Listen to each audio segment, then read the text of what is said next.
سلام خدمت عزیزان. همون جوری که در ویدیوی قبل من صحبت کردم، درمان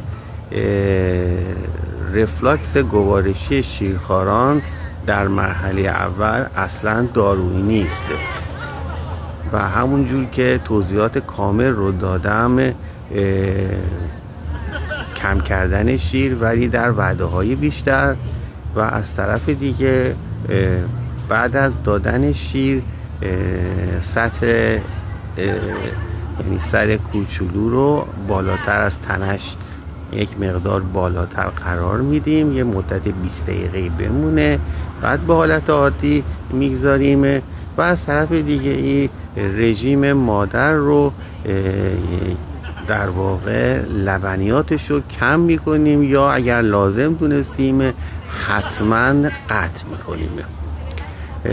و اگر این مسائل رو ما رعایت کردیم، باز هم دیدیم که بله این مسئله ادامه داره، اون موقع خب بر حسب علائم و سن شیرخوار ممکنه متوسل بشیم به یک سری از داروهایی که کمک میکنه به شیرخوار که این حالتاش کمتر بشه و باعث اذیت و آزار هم خودش و هم خانوادهش نشه.